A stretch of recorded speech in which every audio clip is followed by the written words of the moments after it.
Hi Capricorn, this is Mimi with Divination by Mimi. Welcome to your May 2018 tarot reading. First, just getting some housekeeping out of the way.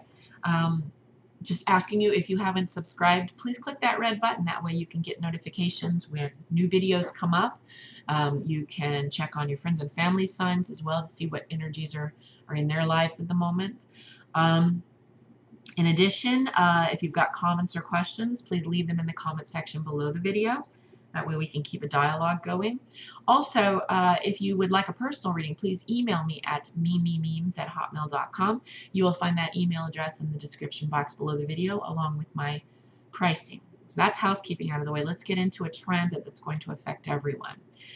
So in May, on May 15th, there are two things of note. One is a new moon in Taurus, which will kind of amplify the energies of this next transit that's pretty important. So on the 15th, the Uranus is moving into Taurus. Okay, so to consider how that's going to affect us, we need to look at the archetypes and energies around that area and that placement in our lives and the energy that's about to enter it. So Taurus is the area of life. This is the second house of the natal chart. And this has to do with our finances, with luxury, with aesthetics and beauty. It has to do with value and money, okay? And the earth. So in the microcosm world, this would be our physical bodies and our world around us and our finances and our home and things like that. On the macrocosm, then we're talking things like the financial systems, stock markets, banking, currency, the earth itself. Okay, so these are the archetypes we're looking at for where it's going to affect us. Now, what is going to affect us? This is Uranus. Uranus is archetype. Well, firstly, Uranus rules Aquarius, which rules the 11th house. The 11th house tends to be about progress, technological and intellectual progress. It has to do with collectivism, activism, movements to change things so that it improves for everyone. Okay, kind of creating a level playing field for everyone. He likes justice. He likes balance. He likes kind of like a Libra, but Aquarius and Uranus tend to like to change things that have been stuck for too long, especially if they don't work for everyone. Right? So we can start to see on the low octave, the other energy that Uranus brings besides that is unpredictable change. And I mean unpredictable. Think of the archetype of Loki, like whatever can happen can happen. Let's go, jump off a building or, just something. I'm going to do something, whatever it is. It's going to change something, good or bad. I'm going to do something and it's going to be crazy. So we're seeing this heralded in the area of life that we were talking about, the earth itself in the Pacific Islands right now. Heralding his arrival, Uranus's arrival, we're already seeing earthquakes and volcanoes occurring in the Pacific Islands. This is the type of energy on a geological scale, on an earth-based scale physically, that we can expect on the macrocosm from Uranus moving into Taurus. But with that, of course, just like everything else in our existence, which is a very delicate ecosystem, everything affects everything else. So with that kind of thing happening, that has an effect on the earth. Well, Taurus is about the earth. It's also about how we use and steward the earth, which includes farming. Farming has to do with commodities. Commodities have to do with trading, which has to do with the stock market, which has to do with the financial institutions, which has to do with banking and business and all the governing institutions around that. So the whole structure around money, okay? And the whole structure around the literal physical earth that we're living on. Microcosm, we need to watch for things in our body. This manifests itself in our body. So be careful with your body. Buckle up. Be safe. Wear sunscreen. If something doesn't feel right, get it checked out. Don't ignore things. On the macrocosm, we might be looking at more things like earthquakes. We might be looking at complete changes in our monetary system, in our trading, in finances, in business, in banking, and the laws around them. Okay? So big change for the next 7 years. Also, we might see progress. We might see huge technological advances in a very short amount of time coming up. So that's the energy that Uranus, unpredictable energy, brings to Taurus, the second house of finances, the earth, the body, luxuries, beauty, and money. All right, enough about that. Let's get into your reading, Capricorn. I'm going to be doing a 4-card pull based upon some situation in your life, some situation that has your focus and attention right now. That'll be the first position of the 4 cards. Second position will be anything positive around that, or encouraging or supportive around that. Third card will be anything negative or stressful around that. And then the final card will have to do with Spirit's advice or guidance in the situation. I am using the Gilded Tarot by Ciro or Kira Marchetti. This is Rider-Waite-Smith base. Let's get into your reading, Capricorn. This is for May 2018 for Capricorn, our cardinal earth signs, ruler of the 10th house, career and reputation in the world, ruled by the planet Saturn, Chronos, time, structure, and the existence and living in the 3rd dimension manifested world. This is a table. This is cards. You are me, I am you. That kind of structure. Capricorn is indicated is sort of idealized or conceptualized as a goat. It's an earthy energy because it is an earth sign, but it's an ambitious sign, and it's a steadfast, long haul, sturdy, and reliable sign. So a goat climbs a mountain until it reaches the top, no matter how long it takes. It does it steadily, step by step by step. That is the energy of Capricorn. Okay, so some famous Capricorns: Dr. Martin Luther King. Who else? Ava Gardner.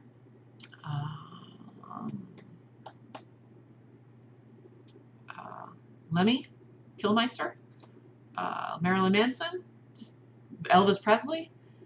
I think Mary J. Blige. I think she's a Capricorn as well. So and Janis Joplin. I mean, there's a lot of Capricorns out there.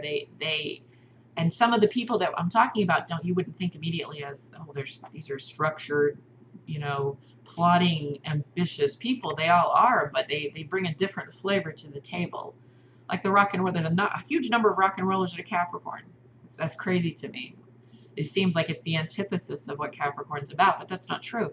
It's all about steady plotting, progress, and planning, and movement toward a goal, regardless of what that goal is. Remember, it all has to do with the 3-dimensional world. I'm getting off on a tangent here. So, Capricorn, this is what you are about.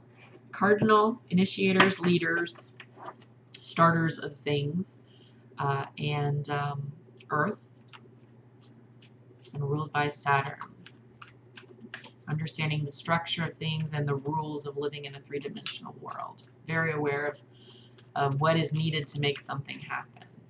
Not afraid of work at all, and ambitious. Hardworking sun, Capricorn, and reliable. Thank you.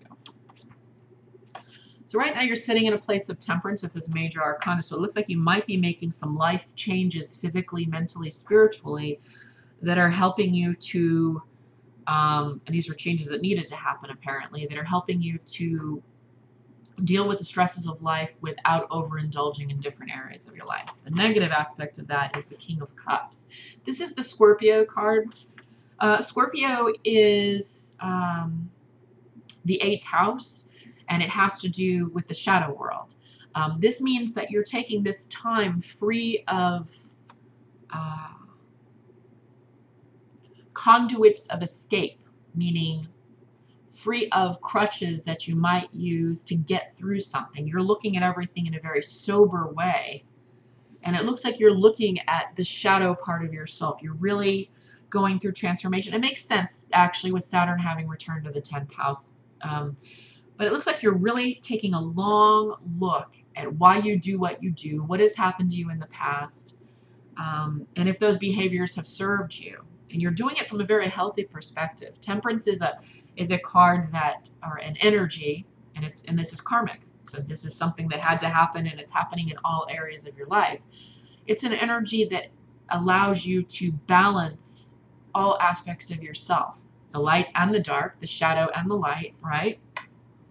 as Jung teaches us, we need to integrate the shadow into the parts of ourselves that we like to show off to the rest of the world, the stuff that we're kind of quote unquote ashamed of showing off to other people because it's still part of us. And if you deny it, it will fester.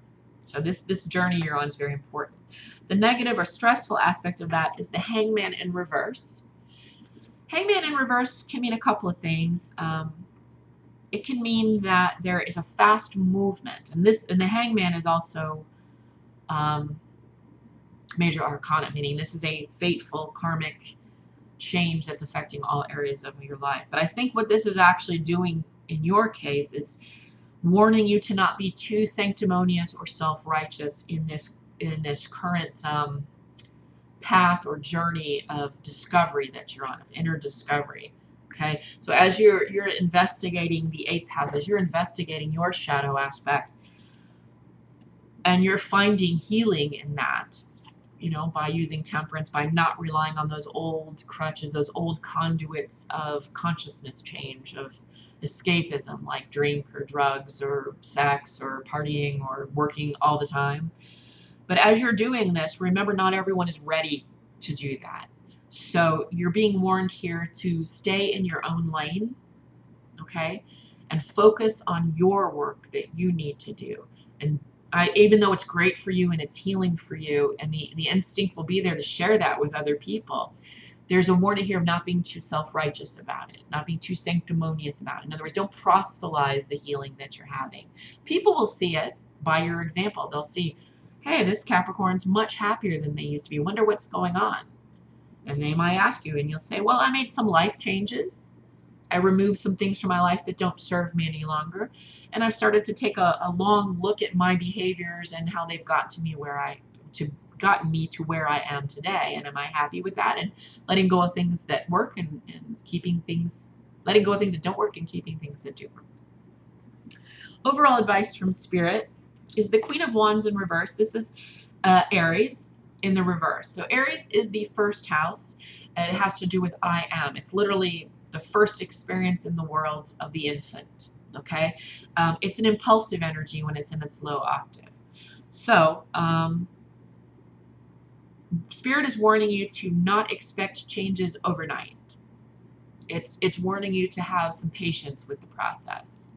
When you make a change like this that puts you out of your comfort zone, when you're not using the same old, as I said, conduits for avoidance or escapism, or crutches to help you get through certain unpleasant emotions, you know, this process of going through the shadow world, of going through investigating those things we may not like in ourselves and assimilating them into our lives, we kind of want this to go fast. And Spirit is telling you two things. Number one, avoid being self-righteous and sanctimonious. Only share with those who verbally share literally what you're doing unless people ask. Stay in your own lane. And secondly, don't expect things to happen overnight. Expect this process might take a while. So you're being guided to be comfortable with the discomfort and handling it. And it just is a thing, right? Discomfort, like comfort, is just a thing. You can manage that like you can anything else, Capricorn. Capricorn is hardworking, it's strong. I think of course I am a Capricorn, but I think it is one of the strongest signs out there, mainly because of all the signs, it is constantly faced with the understanding of cause and effect. There's not a lot of wiggle room for Capricorn. We tend to know immediately if we've done something wrong because Saturn reminds us, nah, you can't do that. This happens when you do that. Oh yeah, I forgot that. So we're forced to learn our lessons quite quickly. So that said, when we're forced to get used to those discomforts of immediate lesson learning, we're strong enough to handle any discomfort that comes with the process of doing the shadow work, of uncovering these things we may not like. And it's a pivotal time to do this as all these energies are changing. As I mentioned, with Uranus moving into Taurus, it affects every area of our life, which ultimately affects our emotions, which ultimately affect our existence and what we experience in the world.